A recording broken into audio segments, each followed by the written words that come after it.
Hey guys, it's John Wagon here, and welcome back to another WWW, also known as Who Would Win. In this episode, we are going to be putting up the invincible Iron Man, and we're going to be putting him up against the world's greatest detective, Batman. This is going to be a completely fair fight. It's going to be a random encounter, meaning Batman can't be like, oh, this Iron Man's a bit of a threat, let's go kill him. Well, not kill, because he doesn't kill being in inverted commas. So random encounter, there's going to be no prep time for either of them, because since it's a random encounter, they won't have any time to prep, so that includes, of course, for Batman, no prep time, and of course for Tony Stark, because Tony Stark does prep for some circumstances.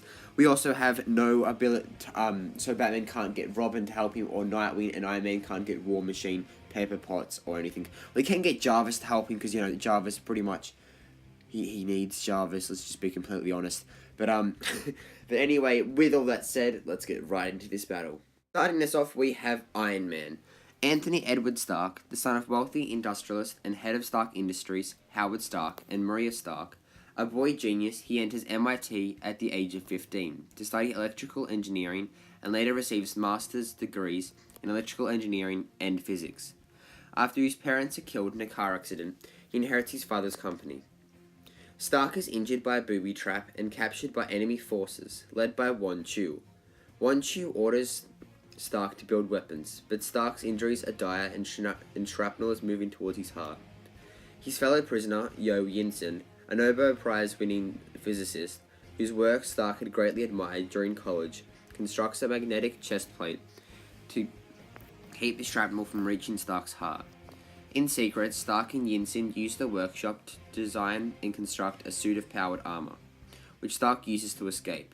During the escape attempt, Yinsen sacrifices his life to save Stark's by distracting the enemy as Stark recharges. Stark takes revenge on his kidnappers and rejoins the American forces on his way, meeting a wounded American Marine fighter pilot, James Rhodey Rhodes. Back home, Stark discovers that the shrapnel fragment lodged in his chest cannot be removed without killing him, and is forced to wear the armor's chest plate beneath his clothes to act as a regulator for his heart. He must recharge the chest plate every day or else risk the shrapnel killing him. The cover story that tells Stark the news and media and general public is that his Iron Man is his presumably robotic personal bodyguard and corporate mascot. To that end, Iron Man fights threats to his company, e.g. communist opponents Black Widow, the Crimson Dynamo, and the Titanium Man, as well as independent villains like the Mandarin, who becomes his greatest enemy and his arch-nemesis. No one suspects Stark of being Iron Man, as he cultivates a strong public image of being a rich playboy and industrialist. Two notable members of the series' supporting cast at this point are his personal chauffeur, Harold Happy Hogan, and Secretary Virginia Pepper Potts, to both of whom he eventually reveals his dual identity. Meanwhile, James Rhodes finds his own niche as Stark's personal pilot, ultimately revealing himself to be a man of extraordinary skill and daring in his own right. The series took an anti-communist instance in its earliest years, which was softened as public and therefore presumably reader opposition rose to the Vietnam War. This change evolved in a series of storylines featuring Stark reconsidering his political opinions and the morality of functioning weapons for the US military. Stark shows himself to be occasionally arrogant and willing to act unethically in order to let the ends justify the means. This leads to personal conflicts with the people around him, both in his civilian and superhero identities. Stark uses his vast personal fortune not only to outfit his own armor, but also to develop weapons for S.H.I.E.L.D. Other technologies, e.g. Quint's jets used by the Avengers and seen in the Avengers movies, and the image-inducers used by the X-Men.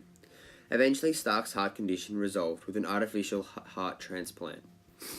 A genius-level intellect that allows him to create a range of sophisticated inventions, most notably his Iron Man armor. Also possesses a keen business mind. The Iron Man armor, as well as providing superhuman strength and physical protection for Tony Stark, also contains jet boots that allow him to fly, a variety of weapons including repulsor rays, pulse beams, missile launchers, lasers, tasers, and flamethrowers. The unibeam in the center of his chest can emit various types of light energy, and his helmet contains communication devices including FM radio, scanning equipment, and recording devices.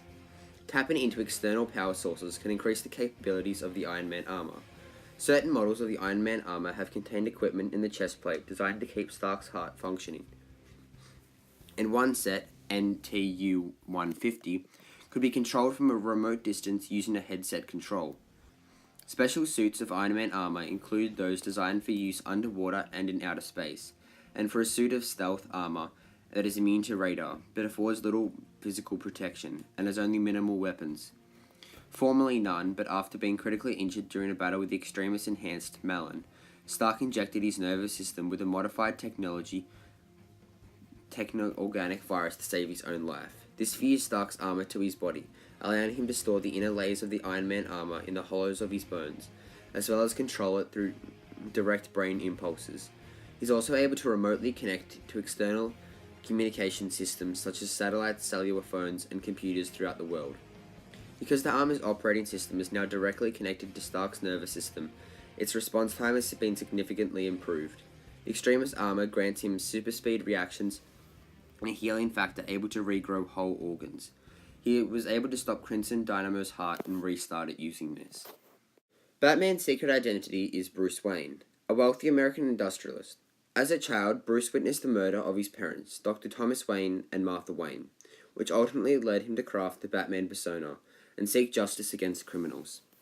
He resides on the outskirts of Gotham City in his personal residence, Wayne Manor. Wayne averts suspicion by acting the part of a superficial playboy, idly living off his family's fortune and the profits of Wayne Enterprises, his inherited conglomerate. He uses philanthropic causes throughout his non-profit Wayne Foundation, but is more widely known as a celebrity socialite.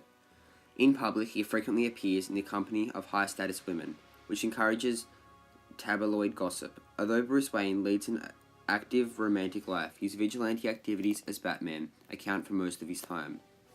Various modern stories have portrayed the extravagant playboy image of Bruce Wayne as a facade, in counterpart to the post-crisis Superman, whose Clark Kent persona is the true identity, while the Superman persona is the facade.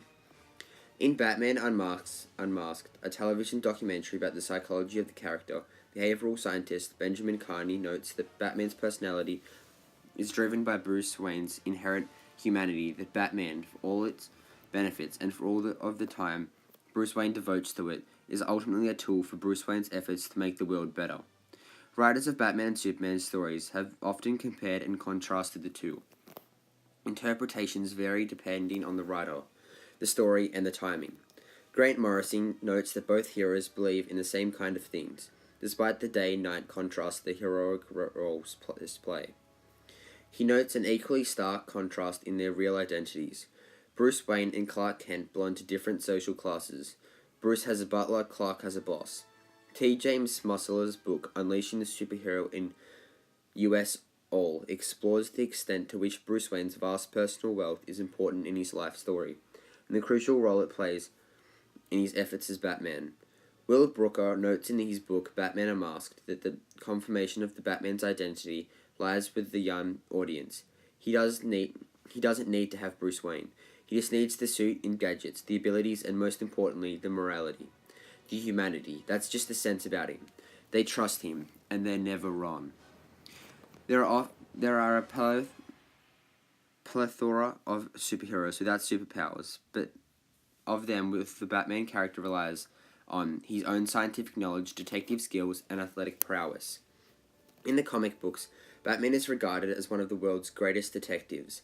During Grant Morrison's first storyline in JLA, Superman describes Batman as the most dangerous man on Earth, able to defeat a team of superpowered aliens all by himself in order to rescue his imprisoned teammates. He is also a master of disguise, often gathering information about under the identity of Matches Malone, a notorious gangster. Though intense training, specialized diet, and biofeedback treatments, Batman represented the pinnacle of superhuman physical prowess. His physical attributes exceeded that of any Olympic-level athlete that has ever competed.